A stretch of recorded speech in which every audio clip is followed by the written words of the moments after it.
continue with macroeconomic issues. Now, as I pointed out in the previous episode, countries tend to stand and fall as to how well they can manage people's finances.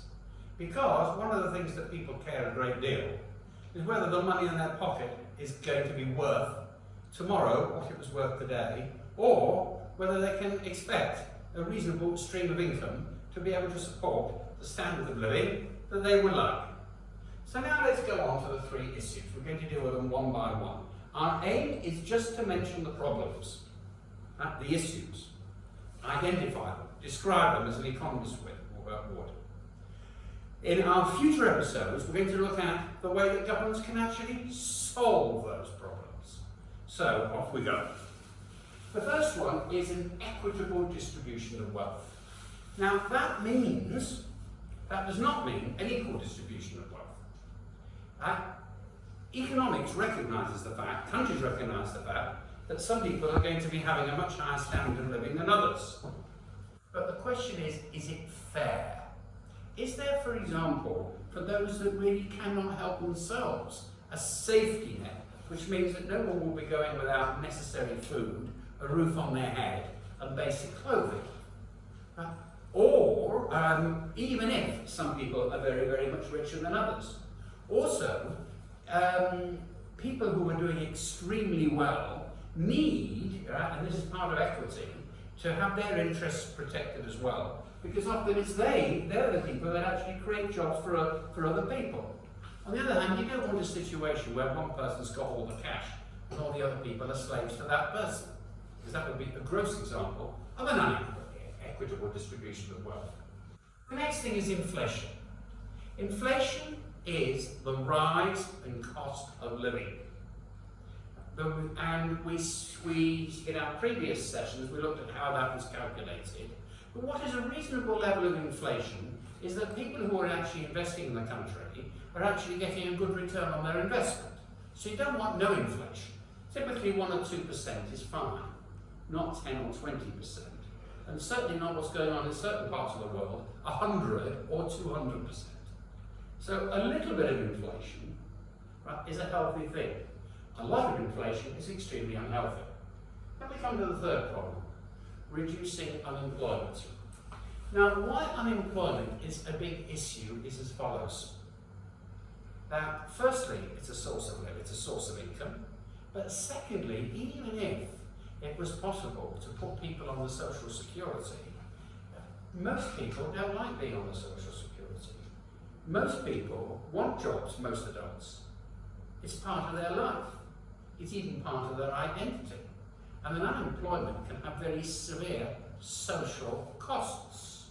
Right? In Britain, where I come from, there are whole districts that have been unemployed for a very long time. Right? Because the main industries like coal and steel closed down in the 1970s and 80s, and despite attempts, they haven't been able to re-employ these people, and it's now getting into the second and third generation of high unemployment. So, those are the three macroeconomic issues. Let's now deal with each one in turn. Firstly, we will deal with equitable distribution of wealth. So take this off the board, and we'll take off number one. The way we actually represent distribution of wealth is by what we call the Gini index. How do we describe it? And we do the following. Now, this is your curve. We'll show it on this diagram. Here you have the total wealth. The total wealth of the country. And here you have percentage of the population. Now, imagine we lived in utopia. Utopia is where all are equal, and everybody has the same amount. We would then have a curve like this, at 45 degrees. And that would be our curve. So that's, put 100 here, put that 100 there. Right, and this would be And this would be where everybody would have the same amount, because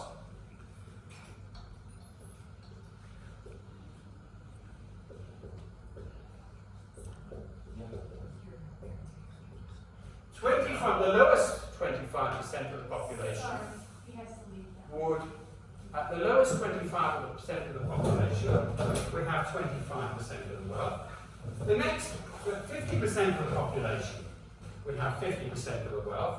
75% of the population would have 75% of the wealth. And 100% of the population would have 100% of the wealth. Now, such an economy would never be desirable.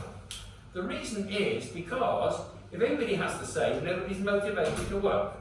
On the other hand, you don't want an economy where one person's got all the money and the other people don't have anything. So what we actually do is as follows. Let's pick a country. Right? Let's pick, for example, Sweden. Now, Sweden has got very high levels of taxation and relatively little poverty. Some people are doing much better than each other, but the taxation system takes a fair amount from the rich and gives it to those who are less fortunate, and also supports schools, supports hospitals, supports other social enterprises, right, which are of value to the community. So, for Sweden, we would probably have something like this. Right? And we'll label this curve Sweden. Right? For mathematicians amongst you, you can call this a cumulative frequency curve. Now, with Sweden, that could be that the 25% of the population, the bottom 25, might have about 5% of the wealth. 50% of the population may have 20%, and the other 20% of the rest of the population has got 82%. Okay, that would describe Sweden. Now, that is actually fairly okay. And we will look as follows. Imagine this triangle. This is a triangle. Right, from 100 to there, imagine all that's a triangle. This area here between the base curve, right, which is the black line, and Sweden's curve, which is the green line, would be about, let's say, 13%, 1-3. Right, or call it 1%, call it 10%, would be 10% filled in. So we could argue that, this is just a guesswork, that Sweden would be, well, it wouldn't be 0, because if it was 0, nothing would be filled in. It wouldn't be 100%, right, because then only one person would have the wealth. Right, let's say that as it takes about 10% of the area of this triangle, we will say it's 10%, except we don't call it 10%, we say it's 0.1. Now, let's pick another country where wealth is less well distributed. For example, in the United States, where they don't have large amounts of tax money is deducted for health services, and it's more a private thing, right? You're likely to have a greater distribution, a greater degree of poverty, whereas the United States typically you're getting about over a quarter of the population is supported by the state, and only about just over 1%, one capita, would have $1 million to be able to call their own. So you've got a much higher redistribution of wealth in the much higher wealth inequality in the United States. So the US curve would be like that, typically. Right, in the US curve, right, 50% of the population may have only about 3% of the wealth. Well, 17 of the rest of the wealth is in the wealthy half. And even when you get to 90%, right, they've only got this amount. And most of the wealth belongs to those at the top. So the US, it might be, right, the US curve may be, the Gini index may be, let's say for the US, we'll call it 0.4. Now, the aim of the country, that is the problem. 0.4 is probably a disturbing inequality of wealth, and governments would have to face the problem of how they can perhaps reduce this slightly and lower the Gini index. So that is the first problem, right, that macroeconomics is face. How can you get the Gini index to perhaps a more acceptable 0.2 or 0.3 at the most. Not all countries have the same macroeconomic problems. So that's problem number one. We now move on to problem number two. And problem number two is dealing with inflation. Let's take this off. Problem number two is inflation, right? Inflation at worrying levels. Now, at the time that we're actually doing this, which is in May 2021, inflation is not a big problem in the Western world. In that, overall, if anything, it's a bit low. But to show inflation, right, it's best to use an AS diagram, as we saw in previous ones. PL1, Y equals GDP, and this is the LRAS. And that is the ideal, given the resources of the country. It should be, by the way, real GDP is better, because that's for inflation, and it should be at YX. That's how much should be produced. Now, this is our aggregate supply curve here, right, which is the short run aggregate supply curve. And when the country is in this particular position, right, which is AD1, at AD1, then that means that that the inflation is at the right level. It's in macroeconomic equilibrium. But what happens when people start spending more money? And what happens when the producers can't keep up with it? Then what's going to happen is that the aggregate demand is going to go to 2. So you're going to be getting AD2 at that point. And what's going to be happening is there's going to be an increase in the price level, which is bad news. But there is a good thing about it, even though there is inflation, it goes from YX to Y2. There's going to be more that's going to be produced. So you can put a little smiley here. So not all inflation is bad, because sometimes it can be a result of more people actually being employed. But even if you're employing more people, you get to a point where the economy really can't produce, and it's way up what it should be producing. That type of inflation is called demand pull. Okay? That's called demand pull inflation. And that is normal in part of the business cycle. Boom, peak, recession, trough. Boom, peak, recession, trough. But it's usually typically part of the business cycle. What isn't part of the business cycle, and what has only really hit economic consciousness since the 1970s with the oil crisis, was another type called cost-push inflation.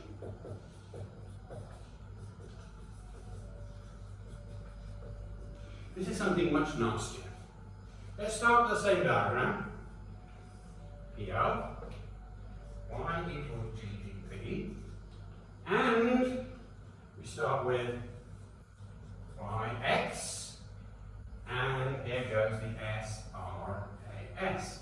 LRAS, SRAS. And let's assume we keep the AB here. Let's assume that the economy is in macroeconomic equilibrium. Now, as typical of the oil crisis in the 1970s, there was a big rise in the cost of oil. That meant that capital was that raw materials were far more expensive because fuel was far more expensive. If there is a sudden rise in land, labour or capital, this is going to put the production of goods and services across the board. It's going to make it much higher. Now that is deadly because it hurts all departments. It means that it becomes far more expensive to produce products than it used to be. So that the SRS has moved to the left. SRS has moved to the left. So you get this.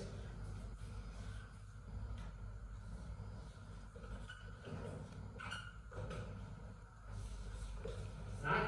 It's the SRS moving to the left rather than the LRAS moving to the right. Traditionally, inflation happens during the business cycle when the LRAS moves to the right. When the AD moves to the right. That's traditional inflation. Here's what's happening is that the AS, actually the SRAS, is moving to the left. Now, that brings bad news to the following. Because you're getting the worst of both worlds. PLX. Firstly, the prices are going up to PL2, and nobody likes that.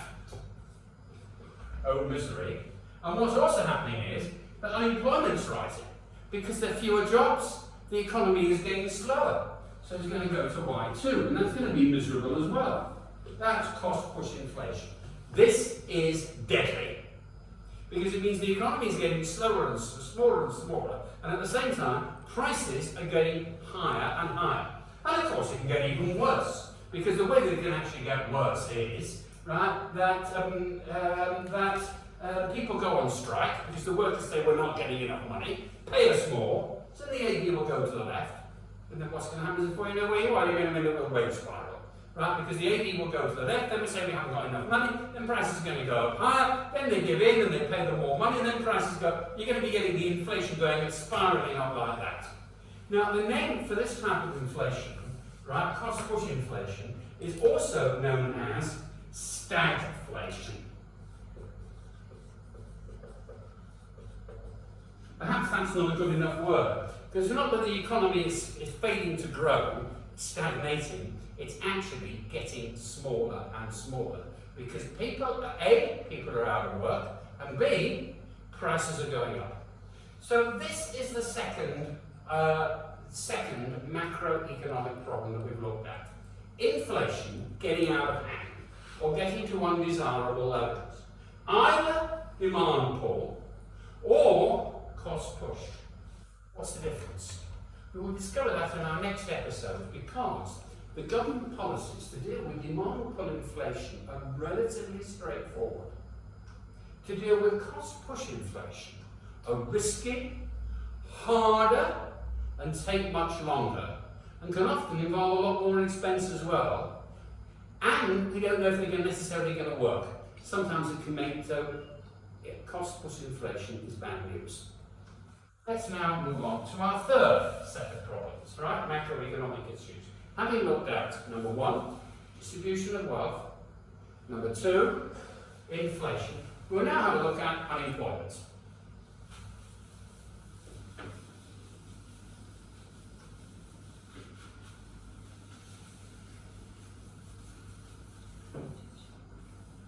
Unemployment comes in 5 different types.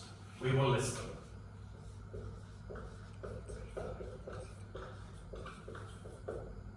Alright. We will fill in the names as we actually get through. We're going to do 4 and 5, because even though these are the most complex ones, right, these are the ones that actually follow most smoothly from what we've discussed. 4 is cyclical, and 5 is natural. Now, to illustrate that on the diagram, to show what they mean, we will illustrate it on the diagram. Back we go to AD and AS. And here we go. We'll make it a simple diagram. Right? So LRAS is here. Right? YX. And SRAS is here. And AB is here. Right? And that's PLX. Now, let's move over to the red. If we're going to get cyclical unemployment, what happens if AD goes to the left?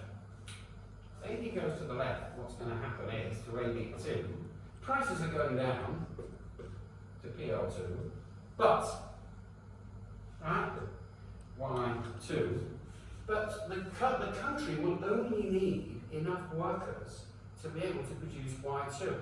That's not enough just to be able to produce YX. Right now, if you're only producing a small amount of products, you're going to need a lot fewer people in the workforce.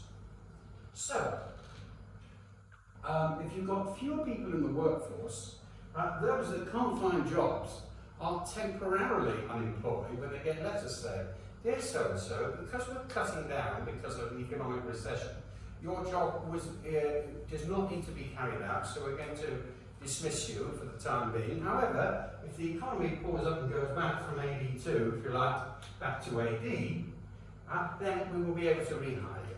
Right? Such a person would be cyclically unemployed. However, the economy can only employ up to YX. Now, if that only gives enough jobs, right, which is the long run, if that only gives enough jobs for 10%, for 90% of the population, 10% of the population will be unemployed because there's not enough room in the economy to employ them all. So they are naturally unemployed. By the way, just make sure that you know how to calculate inflation as how you get unemployment. Unemployment, right, the employment level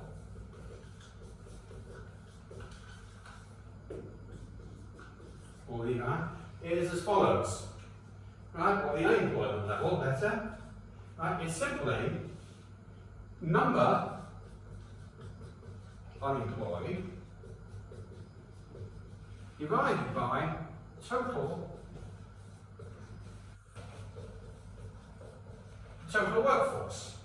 Now, let's say that there are 10,000 people who are unemployed. 10,000 people. That's the number of people who are unemployed. They're people who are looking for a job and haven't got a job. An unemployed person is someone who's looking for a job and hasn't got one. And at the same time, right, the total workforce, right, is, let's say, 1 million. Right? There are 1 million people working in the country. Now, the total workforce, sorry, is not just those who are working, but it's those who are working plus those who would like to work. Right? So it's 1 million. So if the number unemployed is 10,000 and the total workforce is 1 million, that means that 990,000, isn't it? Right, are working. Then we would say that the unemployment level is 1%. Okay, that's the way that it's calculated, and that's the way that it's stated. Right? So typically, right, it's about 2 or 3%. Unemployed is usually good because a lot of people can't hold down jobs. But if you get into double figures, 10%, then it's a really worrying situation. We've done the two most difficult ones. Cyclical is temporary, it's in a trough, it's in a recession, right? But if it pulls up, it'll be okay. And a natural one is that even if the economy is working well, there isn't enough room in the job market for everybody who would like to work. The surplus are naturally unemployed. The one that's bad news, right, those are the difficult ones. Now we come to the ones that are bad news, right? By the way, before we go any further, natural unemployment is long term. Unless the economy, LRAS, moves to the right, it's going to be like that as far as I can see for the foreseeable future. Cyclical is only short term. But another one that's long term is structural unemployment. Structural unemployment. Structural unemployment is particularly nasty. Where I live here in Israel, there's severe structural unemployment for people who unfortunately cannot get jobs because they are either semi-skilled or unskilled. Because factories have been closing in Israel and they've been outsourcing the labour to Jordan, or they've been outsourcing it to various places in the Far East, such as in China, you've got fewer factory jobs that were available.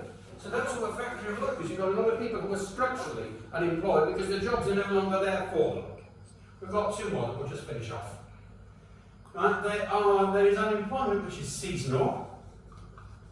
Now that can exist in a place like Greece, which traditionally... Don't worry about it. Slight upset. All right. Greece, the school system, ladies and gentlemen, do not be upset. Seasonal unemployment is like in Greece, when during the summer the hotels are open, they get lots of tourists from Northern Europe, but in the winter it's closed because there's bad weather and the tourists don't come for stay longer. And finally, frictional. Frictional unemployment is what normally happens in September.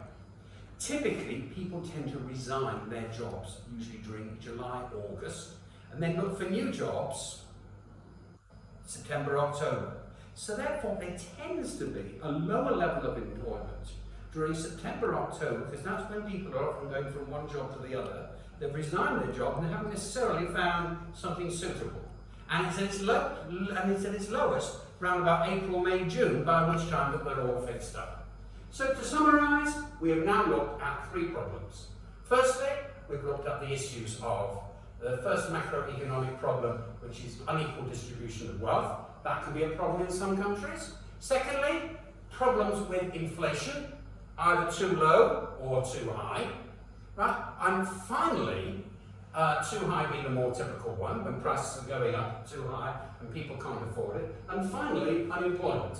Unemployment being in different types. Sometimes it's long-term, frictional is short-term, seasonal is regular, right? More like, doesn't fit in either. Structural is long-term, cyclical is short-term, and natural is long-term. Thank you very much, ladies and gentlemen.